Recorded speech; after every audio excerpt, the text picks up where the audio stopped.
donne le coup d'envoi. Les Ruthénois en rouge ici au stadium de Toulouse. Toulouse Football Club. Rodez Aveyron Foot. Le TFC face au RAF. C'est le derby d'Occitanie en quart de finale de la Coupe de France. Les Toulousains sont 11e de Ligue 1. Les Ruthénois derniers de Ligue 2, pas largués. Ils sont à 5 points du 16e. Ils ont une finale à jouer le week-end prochain face à Niort. Une finale, c'est peut-être un peu plus important qu'un quart de finale. Place à des garçons qui ont assez peu de temps de jeu en Ligue 2 face à une équipe type quasiment du côté du TFC. Allez, curieux placement de ce bloc toulousain. Regardez Eric, 3-4 joueurs pratiquement à l'extérieur de la surface. Un seul sur les 5,50 m. Beaucoup de toute la zone est occupée. Van den Boomen, il est très habile sur un coup de pied arrêté, la tête piquée, le ballon au fond des filets. Il est propulsé au fond des filets sur ce coup franc de Van den Boomen à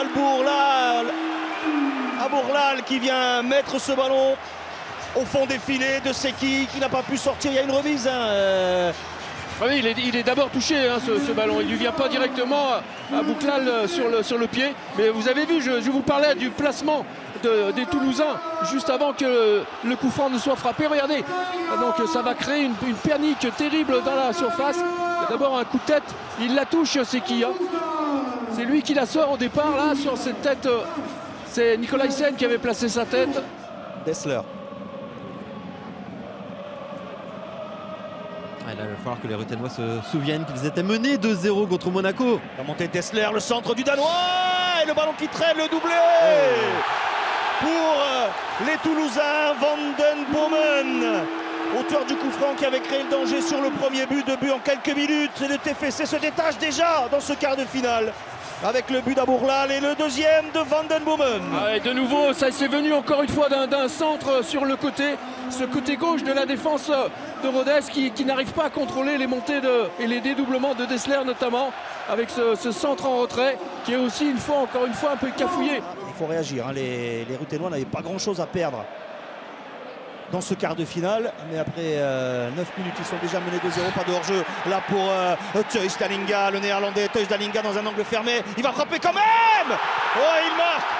Il marque 3 tirs, 3 buts pour les Toulousains dans ces 12 premières minutes. Et ils ont déjà tué le game, tué le match, les hommes de Philippe Montagnier qui mènent 3-0 dans ce quart de finale. Incroyable réussite, incroyable réalisme, froid réalisme du 11e de Ligue 1. 3 tirs cadrés, 3 buts, 3-0 Patrice Ferry. Et puis de nouveau, en termes de coaching, c'est attention. Van den Boomen est allé s'enfermer, non, il arrive à passer, à centrer. C'est magnifique. C'est magnifique ce qu'avait réussi Dallinga, ce contrôle orienté dans la défense ruthénoise. Et avec Van den Boomen au ballon, on peut d'ores et déjà annoncer une occasion de but, quasiment. Est-ce qu'il est capable de frapper directement, mais capable de tout. Il est capable de tout. On l'a vu tout à l'heure, trouver la tête de Nicolaisen, l'arrêt de Seki, et puis c'était Abourlal qui avait suivi. Il a donné ses instructions. Branko Van den Boomen, c'est en retrait. Oui. Eh oui, évidemment que c'est dangereux. Les coups de pied arrêtés avec Van den Boomen. Évidemment que c'est dangereux. Et c'est Fares Chaibi qui inscrit le 4e but du TFC. C'est 4e tir cadré pour Toulouse. C'est fou ce qu'on est en train de vivre comme début de match avec une équipe qui est absolument perdue à tous les niveaux du côté de Rodez. Là encore, ils se font avoir avec une combinaison à laquelle ils sont incapables de réagir. Il a vu le placement de la défense. On l'attend, on l'a vu parler, faire des signes. Et là, ça peut être très très long, vous l'avez dit, très très lourd au final pour les Ruthénois parce que les Toulousains ne lèvent absolument pas le pied. De Jäger, ballon glissé, c'est bien fait à Dallinga, l'arrêt magnifique de Thomas Seki.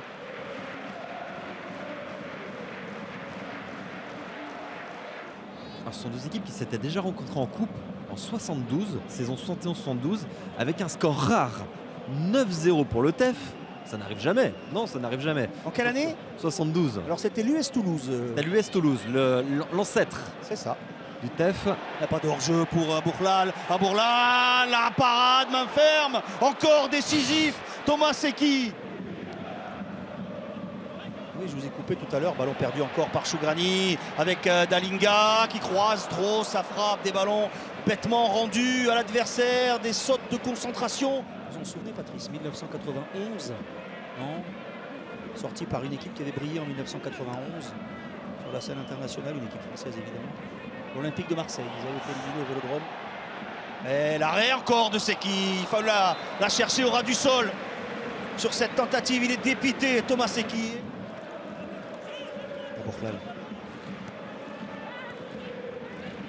Le jeu à 3, ils sont deux en plus à la réception. Abourlal et hors-jeu. Il y avait Dalinga et Abourlal qui étaient dans une bonne situation.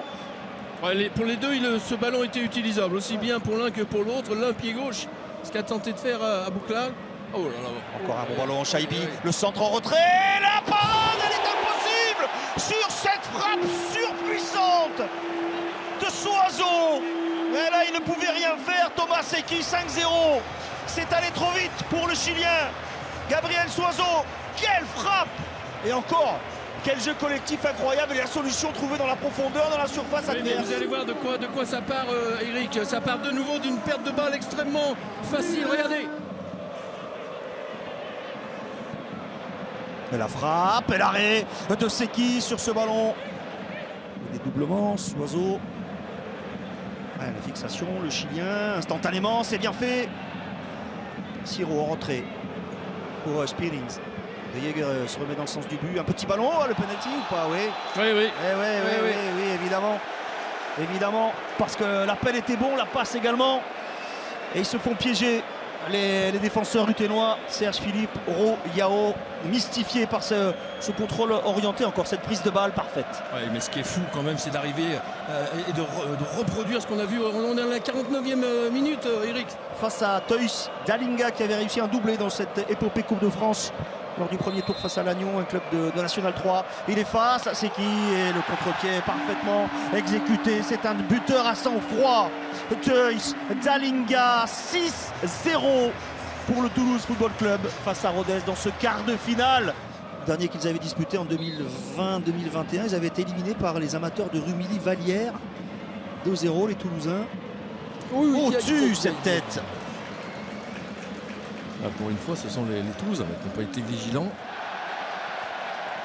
Allez, là, on l'a quand même. Ils ne sont pas rancuniers, les supporters du RAF. Ils sont 6-7 000 dans ce stadium bien garni, plus de 30 000 personnes. Il y a 6-0 pour le TFC. Et peut-être 6-1. Quel but de Wility Younoussa. Ballon mal dégagé par la défense toulousaine. Voilà l'honneur. Lavé des Ruténois qui réagissent dans cette seconde période. Le match est plié depuis un petit moment. Mais Younoussa et Pembele, on avait souligné leurs efforts. Je rappelle que Lyon s'est déjà qualifié pour les demi-finales aux dépens de Grenoble. L'accélération de Andy Pembele. La vitesse de Pembele. Oh, il y avait une balle de deuxième but pour Valerio.